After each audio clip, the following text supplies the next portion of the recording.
Hello friends, नमस्कार। जय जगन्नाथ। आज चलतु बौल गईठा प्रस्तुत करवा कारण बौल अमावस्या पाखे आसला घरे घरे समस्तंकर ये बौल अमावस्या बौल गईठा प्रस्तुत हुए। आज मुझे सहित ये बौल गईठार रेसिपीटी सेयार करी से गोटे जगह नहीं से गोटे गिना चाउल देती प्रथम चाउल को पानी दे दी तीन थर भल भाव धोई नवा तापर आम बतुरेवाई छाड़ीदे। चाउल ये किसी समय बा 3-4 घंटा बतुरे ने 3-4 घंटा बतुरे नेलापर आम ए चाउल को आउ थे धोई नवा। एबे चलतु ताकू चिकन भाव बाटिकी नहीं आसवा से आमको दरकार गोटे ग्राइंडर जार। मुझे छोट जार नहीं कारण अल्प चाउलर व्यवहार करी। आम देदेबा गोटे गिना नड़िया जी चाउल नहीं आपड़ से अनुसार ये नड़िया टी आड करेंगे। नड़िया देलापर अल्प टिके पानी दबा गुजराती 3-4टा दे ताकू भल भाव चिकन भाव बाटिकी नहीं आसवा। आपण जिते चिकन भाव आपण पिठौटी को बाटे आपण पिठाटी से नरम हम जमा भी खंड खंड रखिए भल भाव चिकन कर बाटिकी नहीं आसवे। आमर चाउल बटाटी रेडी हो गला। एबे कड़ई नवा कड़ई आम जो गिनारे चाउल नहीं से गिनारे गोटे गिना पानी नवा। पानी रे आम आवश्यक अनुसार चीनी दबा बा 2-3 चामच चीनी देबे। अल्प टिके देसी घी दबा आउ अल्प टिके से लुण आड करवा। सब जिनस दे चीनी को ये भल भाव मिसी हाँपाई छाड़ा पानी रे चीनी मिसीगला पर्यंत आपड़ एमती गोले ने। तापर जो चीनी पानी रे मिसीज पानी रे छोट छोट बबल्स आसो आम बाटी रखिथिबा बैटर टी बा आण टी देदेबा। देला बेले गैस रो फ्लेम को आपण मीडियम रे रखिबे और हाथ टी लगातार एमती चलेबे। जदि आपण किछि समय हाथ को रखिदेबे ताहले आपण बैटर टी कड़ई रे लागी जाई पारे। से आपण लगातार एमती गोले गोले जंतुणी को प्रस्तुत करेंगे। धीरे धीरे देखो जंतुणी आमर हो आसूची। ये देखो किसी समय पर जो कड़ई रू आपण जंतुणी भल भाव छाड़ीज आपण जानवे आपण जंतुणी ये प्रस्तुत हो जाइए। एबे गैस रो फ्लेम को सिम कर नवा और घोड़नी दे ताकू 5 मिनिट आम छाड़ीदबा।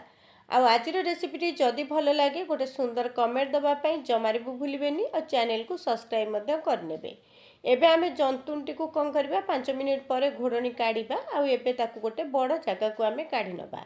बड़ जगह को काढ़ी नहीं टिके ठंडा हाँपाई छाड़ा। बेसी समय नहीं अल्प टिके ठंडा हाँपाई 2-3 मिनिट बा 5 मिनिट छाड़ी ने।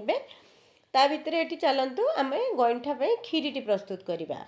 गोटे कड़ई रे घी दबा। घीरे प्रथम मुझे किसमिश दे देती बाउला रे आपण प्रथमे काजू देबे तापर किसमिश दे एकाथरे भाजिकी बाहर करने। जेहेतु प्रथम मु किसमिश देती किसमिश पोड़ी जीव से काढ़ला मुझे काजूटी को भाजी नेली।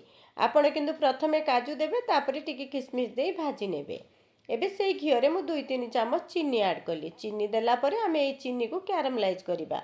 मीडियम आंचरे चीनी टी को आम कैरामलाइज कर नवा ताहले जाई गईठा खीरीर कलर टी भल आसीबो। एबे देखंतु आमर कैरामलाइज हो गलानी। चीनी रू केते सुंदर भावे फेण बाहरची। मुझे अल्प टिके पानी दे देली। एटी पानी प्रथमे अल्प देबे नहले ऊपर को उठी जाई पारे तेणु करी अल्प पानी देबे प्रथमे तापर आवश्यक अनुसार पानी देबे। एबे आमे सेतिरे आधा लीटर पाखापाखि क्षीर मु देइची। आपण चाहिले कम बेसी करि पारंती। आ गोटे चामच मिल्क पाउडर बा अमूल पाउडर दे ताकू मुझे भल भाव मिसई नेली। एबे मिसई नेला परे ताकू फुटिबा पई छाड़ीबा। आ एठी देखिबा जंतुणी आमर टिके ठंडा हो गलानी। ता भितर आमे सेठी गोटे चामच एठी मु दे दोची अमूल पाउडर तापर ताकू भल भाव मिसेबा। जेहेतु गरम अच्छी एबे मु चामच रे ताकू भल भाव रे मिसई नउची।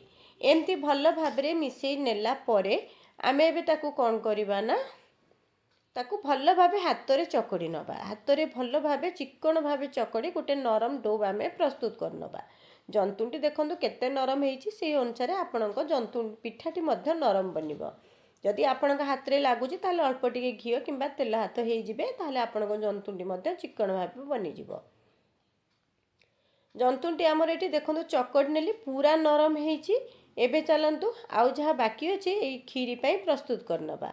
से मु किछि अन्नपूर्णा पत्र देली। आपण चाहिए यहाँ स्किप करि पारंती। जेहेतु मो पाखे थिला मुझे देदेली। किछि गुजराती देदबा। एठी आपण आवश्यक अनुसार मिठा कम बेसी करि पारंती। मु किंतु एठी 2-3 चामच चीनी ऐड कली देकी ताकू एबे भल भाबे फुटिबा पई छाड़ीबा। एटे खीरीटा को आम जेते फुटेबा आम खीरीटी खाइबा पई भल लागिबो। आ ग्राइंडर जारे जो आण बटाटी लागिथिला बा पिठू बटाटी लागिथिला ताकू धोईकी मध्य मु एठी देदेली ताकू टिके एठी फुटिबा पई छाड़ीबा। ए चाउल बटा टिके देले आम खीरटी टिके मोटा हबो खाइबा पई भल लागिबो। एबे आमे कौन करिबा ना से जो जंतुन टिके आमे प्रस्तुत करतले तार छोट छोट बॉल्स बनै नबा बा गोइठा गुडी को प्रस्तुत कर नबा। मोटी गोल साइज रे करूची आपण चाहिले लंबा लंबा मध्य आकू करि परिबे। आपणको पसंद अनुसार छोट बड़ लंबा आपण साइज गुडी को करि नेबे। सब गोइठा गुडी को ए प्रोसेस रे आमे गढी नबा। गोइठा गुडी को गढी नेला परे आमे एबे ताको खीर रे ऐड करिबा। एबे देखंतु सब गोइठा गुडी को हमर एठी प्रस्तुत हे गलानी। खीरी मध्य हमर एठी फुटिबा आरंभ हो गलानी। भल भावे गबगब होई फुटुतिबा बा हाई फ्लेम करि नेबे। जेतोळे खीरटी भल भावे फुटुतिबा सेही समय रे आपण एई गोइठा गुडी को ऐड करिवे। गैस रो फ्लेम को हाई रे रखि गोइठा देबे।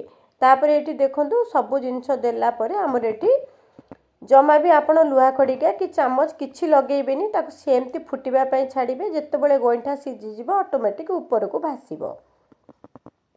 एठी देखंतु गोइठा गुडी को ऊपर भासीबा आरंभ हेलानी। एठी मु आवश्यक अनुसार टिके लूण देई देली।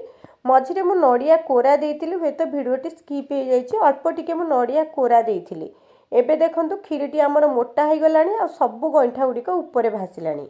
किछि काजू किशमिश हम भाजी रखितले ताकू देई दबा आ देकी ताकू गोळेई नबा।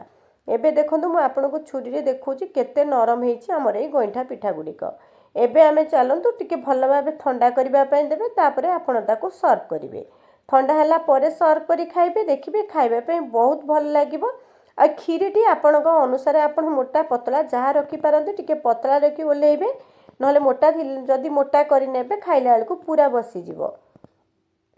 आशा करछि रेसिपीटी आपण मानको निश्चय पसंद आसीथिबो। जदी भल लागिताय गोटे सुंदर कमेंट दवा पई जमारू भूलिबेनी। रहउछि।